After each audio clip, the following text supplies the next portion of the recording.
Kaboom! Mike, how you doing, man? I'm good, Ty. How are you?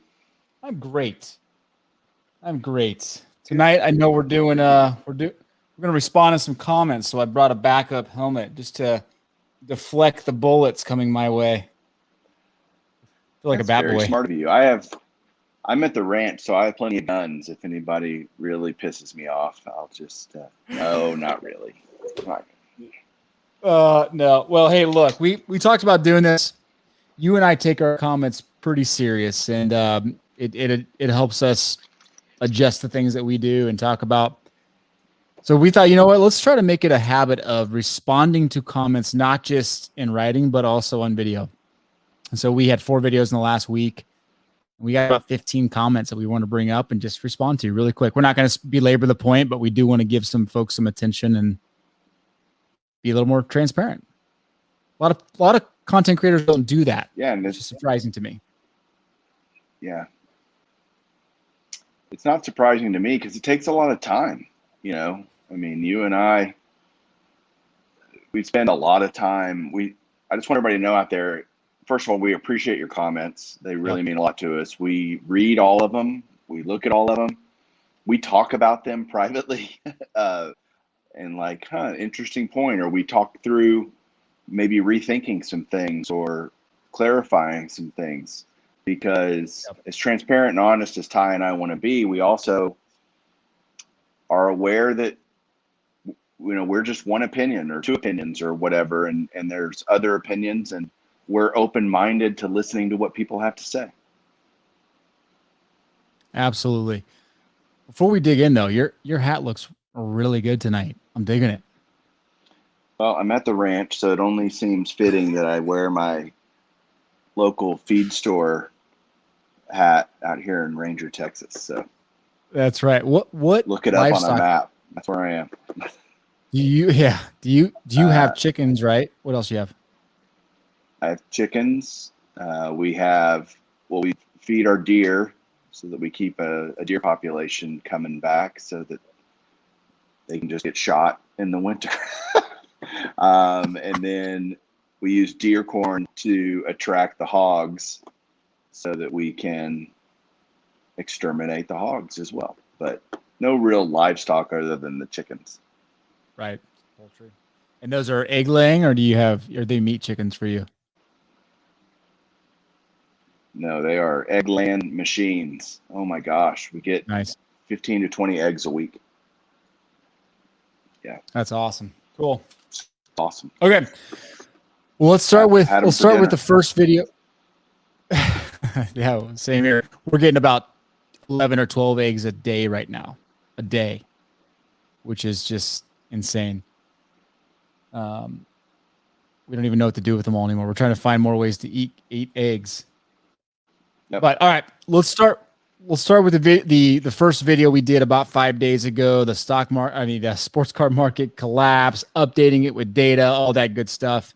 That was a pretty polarizing video for a lot of folks, but we're going to dig out 5 comments we thought were pretty good. And in fairness, you haven't seen these. I actually pulled these up based on just the number of thumbs up, thumbs down comments and stuff. So let's try to spend a minute or two on each. We don't have to, again, belabor these, but first one's from Chris S. Compliments, good, honest video. He mentions here that flippers tend to hold less than 6 months and many times less than that. Vintage guys tend to hold longer because they don't have a desire to sell, which makes the current pop report even scary. I'm kind of reading between the lines here with this comment, but I agree with that. I think it's a really good point. Massive pop reports with people that are buying that aren't buying to hold long term like yourself would. And then he makes a comment there. Some don't realize that being a good collector is actually a really good skill. What are your thoughts on this? Yeah, I mean, I agree on the modern stuff. Isn't it just changing from one Pelican case to another Pelican case to be sold again, right? Versus collectors think this is going into the dark abyss, never to see the light of day again.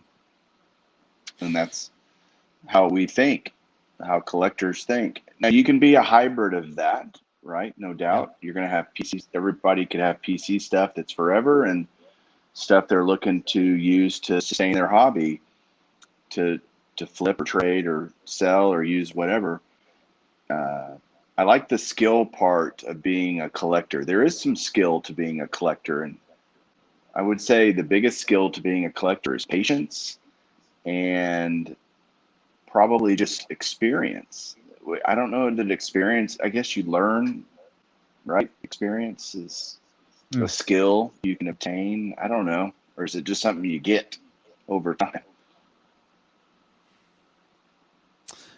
That's a good point. No, I think that the experience thing is one that I think is very underrated, because you and I are going to do a separate video on this, but there's some scary similarities between articles that came out in the early 90s in big time publications like New York Times and Chicago Tribune and all these, and articles that are coming out now, right? It's just history repeating itself, and it's just a different game, or it's the same game, a different time. And it's that experience is worth a lot. But your comment on patience is interesting, because that's something I've seen kind of bubble up in comments. People underestimate how important patience is in this hobby.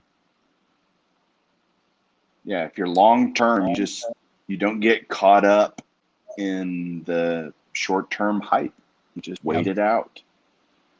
Because a collector doesn't think, I need that card, I have to have that card today. We think, I want to have that card someday. And so you just go, I'll just wait. Yeah. Good stuff. All right. Comment number 2. This is a bigger one here, so we'll, again, paraphrase certain parts of this. Vintage Legends, thank you for the comment. You said it was annoying that you were waiting while some kid in front of you was trying to sell the dealer table. He goes on to basically just say that kid has just as much right to the dealer as you. So maybe you should calm down a little bit and appreciate that he's there. The dealer has the right to deal with him. This is just as much as he has the right to deal with you. What are your thoughts on this one? I thought this was a pretty in-depth comment, and I thought it was pretty good, actually. I did too. In fact, that comment made me rethink my complaining about the situation that I was observing at the National and experiencing, and looking at it from the dealer's eyes. Again, their badge says dealer badge, not seller badge. And so deals go both ways. They're buying and selling, and that was happening. And as I started to refine what was I really upset about, not that the fact that someone was necessarily selling cards to the dealer, it seemed to take up both an inappropriate and disproportionate amount of space on the table to where I couldn't see into the case and even distinguish if I wanted to look further at this person's stuff, because there's cards strewn all over it from this dude's Pelican case, and the disproportionate amount of time that it seemed to take for those things to happen. For me, I look at it, I go up to a table, I see a card, how much, usually if there's not a price, dealer will quote me a price, and I'll decide in 3 seconds if I'm going to negotiate further or move on. Yeah. They're going, oh, I like this card that this guy has in the Pelican case, and it's going to take, I don't know it, I'm not familiar with it though, I need to, what do you want for it? Well, let me see if that's a good deal, look up comps, and it just takes a long time.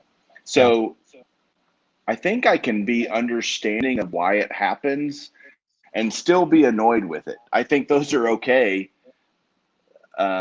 Whether it's okay or not, that's still how I feel. It's like, God, I'm there to buy cards, but I understand why the dealer spends what they spend, making sure that they can both replenish inventory, buy new cards, and want to sell cards to me. You're very deep, Mike. You're impressing me with your depth tonight. Thanks. Maybe it's because you're at the ranch.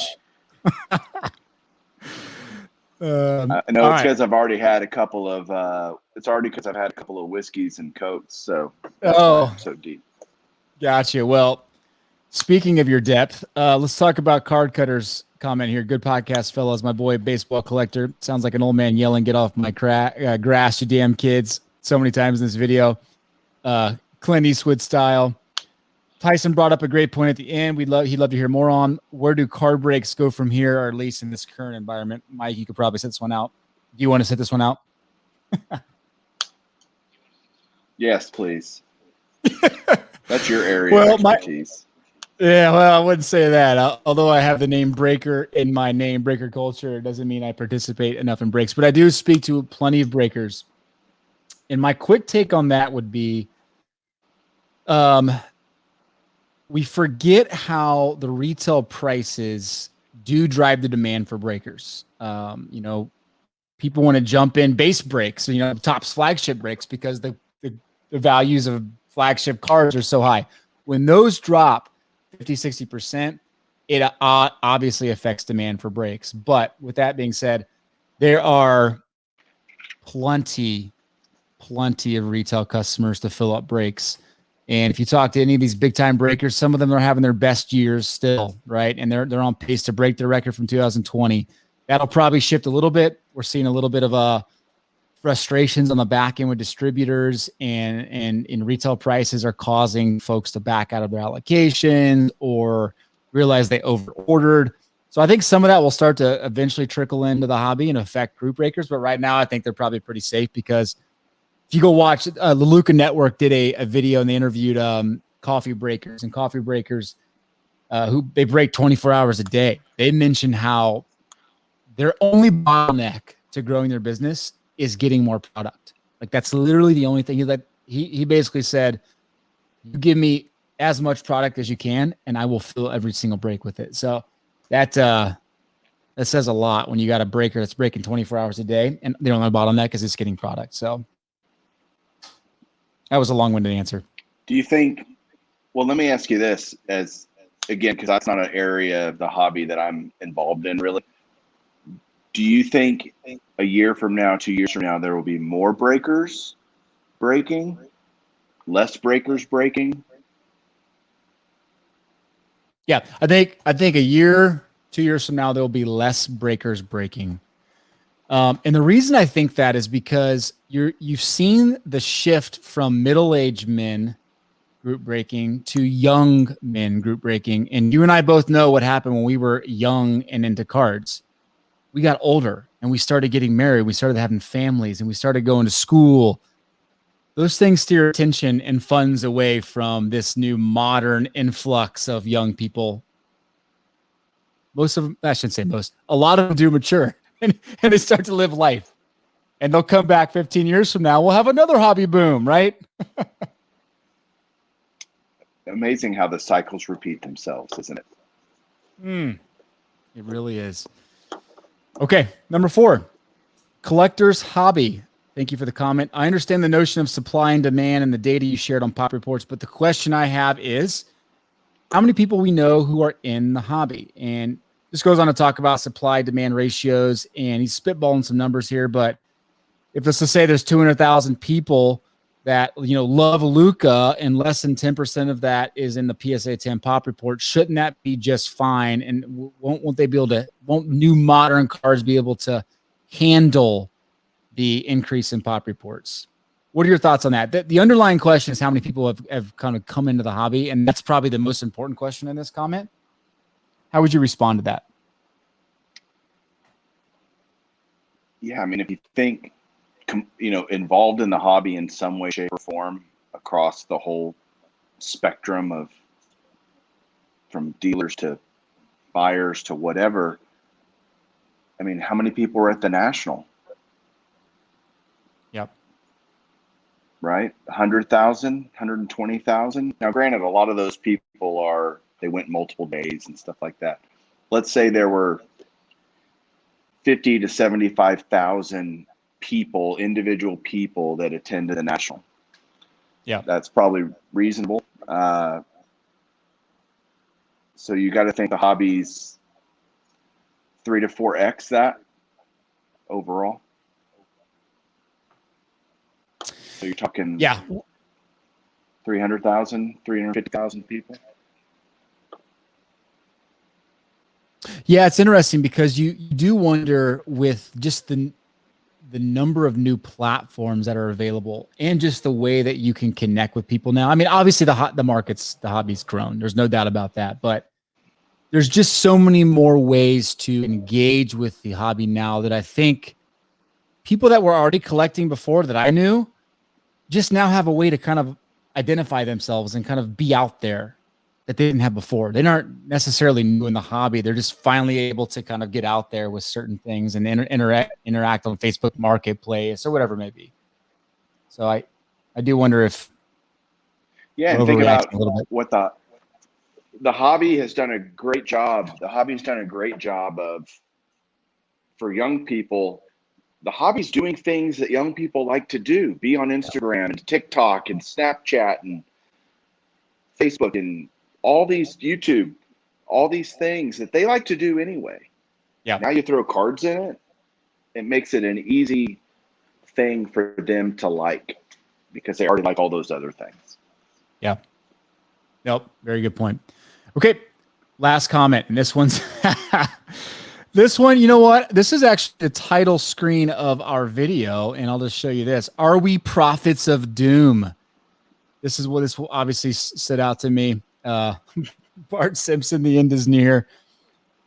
Are we stuck in the past? Are we not adjusting, right? And there was a lot of comments below this challenging us to be a positive influence in the hobby. Anyone can point out the negatives. What are your thoughts on this? I have plenty of thoughts on this. What are your thoughts? Well, it's funny. You and we've talked about this idea a lot privately because I don't know where we got this moniker that we are just anti-hobby or hoping the hobby fails or all these negative things. I actually think we're pretty positive about that. We love the hobby. Like, we genuinely love it and want to see it do well. The topics are what is going on. We're not controlling it. We're not influencing it. Even though people think we might be influencing it, I can't imagine that we're actually influencing anything. But the reality is we're providing an opinion on what is happening. I see you put your hat on. That's smart. Yeah. Yeah. But it bothers me that people think we don't like the hobby or that we might only think negative things about the hobby, because that would be a bad mischaracterization. Yeah, I think what annoys me most when I watch certain videos is being blindly optimistic, almost to the point of trying to be a snake oil salesman, right? That to me is about the lowest of lows you can get. And one thing you and I committed to very early on was, let's be very transparent, honest, but also let's be as data oriented as we can, right? Let's bring in the facts, and people can challenge us on the facts and maybe our interpretation of the facts, but let's have a conversation about the facts and get them out there, good or bad, because the reality of it is you and I probably spend more money in the hobby than 99% of the people watching our videos. We just do. And don't talk about it enough, probably, maybe for me, for sure. But we put a lot of time and effort and money into this hobby because we freaking love it. We love this hobby. So when we talk about, the negativity, look, it affects us too, man. It affects us and my well-being, but it's not going to stop me from being very honest about what we're actually seeing and help you guys see it too, so that you can make better decisions. Because I want to make better decisions just as much as anybody else. Yeah, I mean, I know we did videos 6 months ago or whatever talking about the boom in the hobby and how that was going on. We're just stating what's happening and talking about it and providing an opinion about what that means a little bit down the road. We have a lot of positive videos you can go watch if you just think we're all negative Nancy's about everything, right, Ty? I mean, that's right. We were excited about it. Remember? We loved it. Yep. I do remember that. So yes, for that video, we may have been a prophet of doom. In fairness to us, we've been kind of saying that the last few months, hey, heads up, be careful here, be careful. So it's not like it's all of a sudden oh my gosh, look at the data. It's, hey guys, look, we were talking about was going to happen. It's actually kind of happening. So chill. Yeah, don't be mad at us because it's happening. Yeah, come on. Okay. Next video, why he left the hobby. Had a conversation with Shani Peled, guy who I've had on my show. We started the Break Your Culture podcast together. Like, he's a great friend of mine. It was tough knowing that he left the hobby 6 to 9 months ago. And so I wanted to have him on to talk about it. And I thought it was a very honest conversation with him because he was as much of a collector as I was, if not more. And I wanted to chat about it. So we had a conversation. DKNB, you put out great videos. Love different negative angle on the market. There we go again. Watching this makes me realize the bitter old man side of the market. I'm not young at all, but watch this reminds me of a kid taking his ball and going home because he can't have his way all the time. It's sad. It seems very selfish, and the market really doesn't need people like that any longer. So this one, I wanted to respond to it because there was some comments beneath it. It just rubbed me the wrong way because we do need people like Shani in the hobby because those are the people that, like he talked about in his video, have 7, 3,200 count boxes in his room of Pittsburgh Steeler cards and Pittsburgh Pirate cards, sorted. And he spends time with his kids, building a collection out for his kids to give them. Like, those are the guys that make the hobby what they are. He's the guy that would go to Target and Walmart and grab cards and go home and open them with his kids, for $20 a blaster and not look to flip them. Like, that wasn't his agenda. He never did. He doesn't sell anything. Like, those guys are super important in the hobby. So to say like, hey, we don't need you because all of a sudden it's a little bit more trendy and expensive, did not appreciate or agree with that comment at all. Yeah, I mean, to say the market doesn't need collectors, which is what Shani was, yep, when he was in the hobby,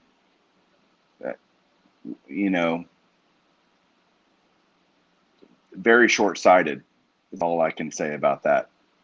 Again, my experience says that's very short-sighted, and the hobby would be in way deeper trouble if we lose more and more people like Shani. And I watched your video, read all the comments, felt bad I understood where Shani was coming from. I felt bad for the hobby. That's what I left that video feeling. Good stuff. On that same video, Slab City 10, Bench Clear Media continuing with their heel turn. I didn't even know what that meant. Like, are we negativity changing our minds all the time? Okay. We shouldn't interview a guy who left the hobby. How dare us have an honest conversation with someone like that? That would be, it's too negative. Go talk to people who are putting more money into it. Highlanders beneath that. Why is every video a downer in the card market? Prices went up and so did everything else in the money. If you hadn't noticed, this is what printing trillions of dollars will do. I do not disagree with that one bit. If you hate the hobby so much, why not just leave and quit making beat down videos? Why the hobby sucks nowadays. Mike, stop making beat down videos. We do not think the hobby sucks. He said one good thing in there. I'll try. The money printing machine is alive and well. No doubt about that. You or me would have a conversation about inflation and the effects on the economy and the sports card market any day of the week, and it's something we've been saying. But guess what else inflation does? It makes living life really expensive. When you have to live life and buy necessities, you realize cards aren't necessities. Totally There's true. mine. All right. Last comments on that video. Farm League Sports Cards, thanks for the comments. I praise Shani for his honesty and telling the story. So many of us, including himself, have been priced out of old habits. The hobby does consume us at times, if allowed, very easily. We've got to control our hobby, stick to personal guidelines, etc. It's a great comment there. And then Jersey, thanks for sharing. He was priced out 2 years ago and is just now getting back after getting back since the days of junk wax. So I'm focusing on, PC stuff, noticing price gouging here, steer clear of high prices. And here you go, Mike. Patience is the key for me. Well said, Jersey. There you go. Well said. All right. 5 tips video we did. A couple comments that we thought were good. Thanks for these 5 tips on collecting the hobby. I'm 71. Got back into the hobby during COVID and found out my 2 sons are also into collecting. I really enjoy your and Mike's videos. It's cool to listen and relax and just absorb. Have a really good day. Barry, thank you so much for that comment. That made Mike and I's day. We sent it. So we appreciate stuff like that. We need more berries. We do. First Bowman Collector, great video with sound advice. My main thing after 4 years back in is to control the FOMO. Easier said than done. Try to let the hype go over my head. Don't get caught up in that. Do lots of your own research on various products and players and just enjoy all the different aspects of the hobby. Speaking of different aspects, Mike, you have a few of these, right? Yes. Yeah. Do you collect World Series tickets or any tickets at all? I can't see what you're showing. Yeah. I only have a couple of tickets. I've been afraid to get into the ticket game because that would be another, I would just go down the rabbit hole on that and go all in. Great 85 World Series ticket. That's awesome. You're going to see it on here, but you know your All-Star games pretty well. 86 All-Star game. Houston. Yeah. This was a part of a collection I got. Obviously the Royal stuff means something, but this All-Star game ticket, I'm trying to remember the significance of the 86 All-Star game. Do you remember anything significant about that? Oh, no, nothing that jumps out. I'm trying to think of like Doc Gooden would have been in that, most likely. Yeah. Puckett. No Griffey yet, but you still like Boggs and Gwynn, and it was a great era. Mattingly, great era. You weren't even born yet, Nate. Were you? Not true. I was 3 years old, man. Come on. I was probably at that game. 3 whole years old. God. No, I think it was right after that game. I had just done my first podcast episode about the game and just the release, the Topps release. Anyway, you appreciated the cat video because you have a farm. You're on a ranch right now. But I got a chuckle out of Sean's comment. Oh no, PETA's going to be calling as I showed that the cat video. I love that, man. I was like, man, I need some cats here to go chasing some farm cats, ranch cats running around. Heck yeah. All right. So we lost Mike. I'll just show this last comment while Mike's sitting there. Abel in Vegas. Thanks so much. It all started at the shop in Durango. Great interview. September 11th, second day of the show in Westgate. I plan to visit both. Thanks for the comment, Abel. And I am actually going to try to make it out to the industry summit. So hopefully we can connect out there. I'll leave you with this. Are we prophets of doom? And I'll just let you shake your head or nod your head. We are not prophets of doom. All right. Thanks so much for the comments, guys, this week. We look forward to seeing you in the videos in the next few days. See ya.